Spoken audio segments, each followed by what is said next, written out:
Hi, mein Name ist Greg Zimmermann. Ich bin Komponist und Musikproduzent und möchte mich Ihnen als Verfechter von interdisziplinären Ideen empfehlen. Genreübergreifendes musikalisches Arbeiten gehört seit über 16 Jahren zu meinem professionellen Alltag. Buchstabe D muss ganz leise sein, weil da spricht jemand drüber. Da kommt die Poetry Slammer und spricht ein paar Zeilen. Bei meiner Arbeit ist mir die Mischung aus musikalischem Handwerk und intermedialer Vernetzung wichtig. Außerdem halte ich auch bei kommerziellen Veranstaltungen immer eine Fahne für die Kunst hoch. Im Laufe der Jahre habe ich hunderte von Veranstaltungen mit dem passenden Sound versehen. Dies geschah immer in Kombination mit hervorragenden Live-Performern, vom Solisten bis zum großen Symphonieorchester.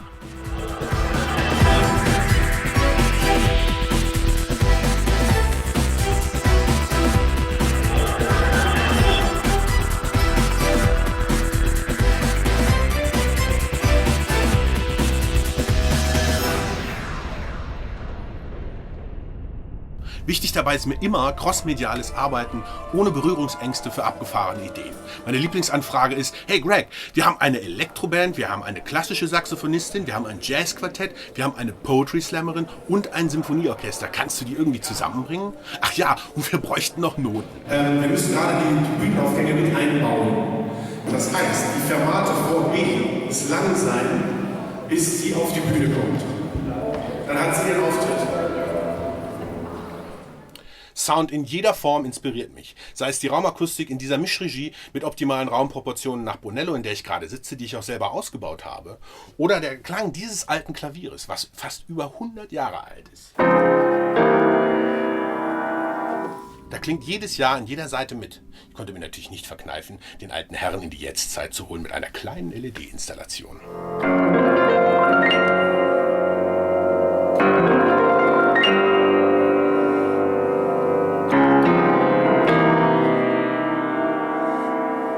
Wenn ich eine Idee für ein neuartiges Musikinstrument oder eine Klanginstallation habe, die es nicht zu kaufen gibt, dann baue ich sie halt selbst, wie zum Beispiel diese iPad-Geige.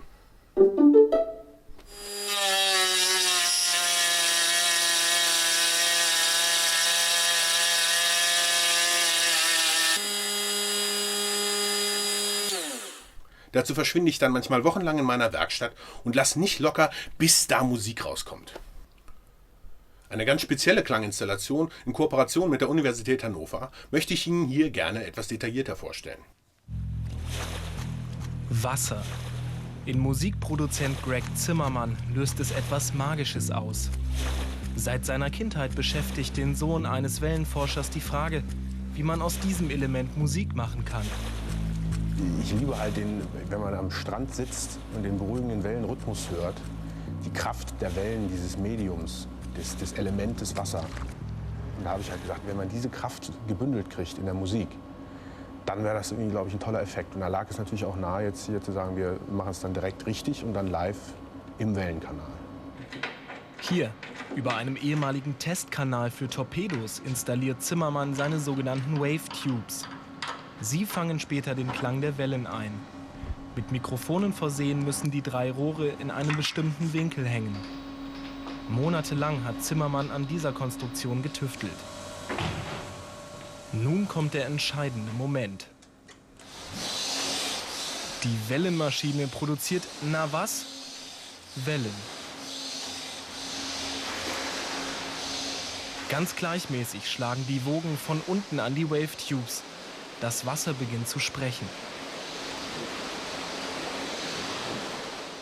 Die Wave Tubes sind im Prinzip lange Rohre, die von den Wellen selber verschlossen werden. Durch den Verschluss und durch die Energie des Verschlusses wird die Luftsäule, die in dem Rohr ist, zum Schwingen angeregt. Wie bei einer Orgelpfeife. Bei der Orgelpfeife wird sie angeblasen, hier wird sie angestoßen quasi durch die Wellen. Dadurch entsteht ein Ton. Und so klingt's.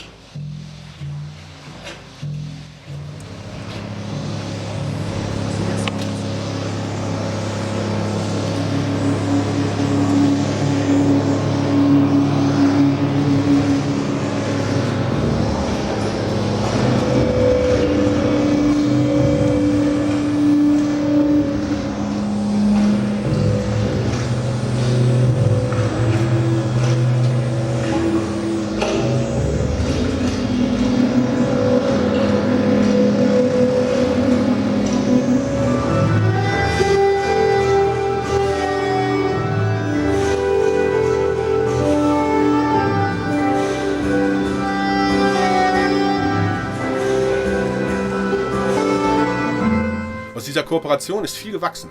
Die Kombination von analogen Modular-Synthesizern mit der Sensorik im Kanal hat mich auf die Idee gebracht, mich von Musikinstrumenten zu lösen und interface-technisch ganz neue Wege zu gehen.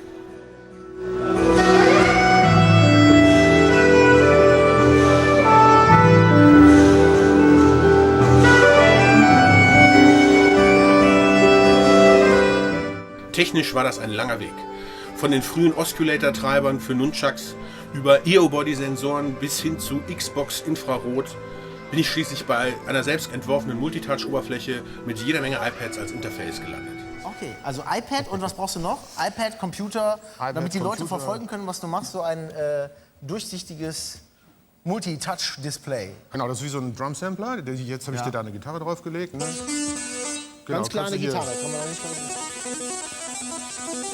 Das ist nur noch AC/DC. kennst du irgendwo her, Ja. ne? Dann kann ich das hier verändern. Und dieser Weg hat schließlich zur Gründung von Stereopolitan geführt, der ersten iPad-Band, die ein abendfüllendes Programm nur auf Tablets performt und mittlerweile europaweit unterwegs ist.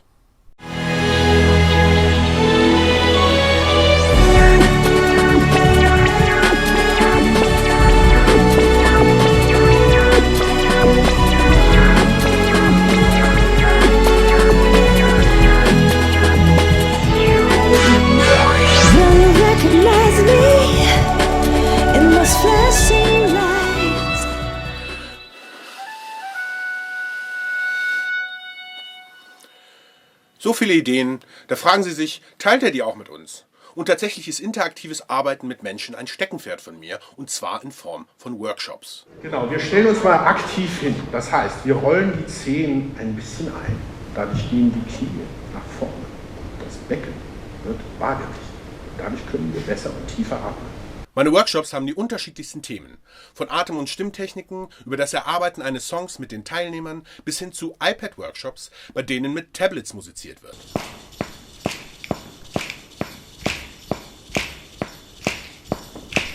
Dabei ist es mir sehr wichtig, die Teilnehmer auch mal dazu zu bringen, ihre eigene Komfortzone zu verlassen und mal was Neues auszuprobieren. So, und damit es nicht so langweilig wird nach dem Essen, tauschen wir das Ganze. Hier stehen die Percussionisten, doof, ne? Nee, sie bleiben schön hier. Und hier sind die Sänger. Aber es ist wichtig, dass sie mal ihre Grenzen überschreiten. Ja. Wie viel Technik und wie viel Musik in jedem Workshop stecken soll, hängt stark von den Teilnehmern ab. Da denke ich mich vorher ins Publikum rein und reagiere aber dann auch noch während des Workshops spontan auf die Teilnehmer. Wann lernen wir uns kennen und teilen eine Idee miteinander? Ich freue mich auf Sie. Thank you.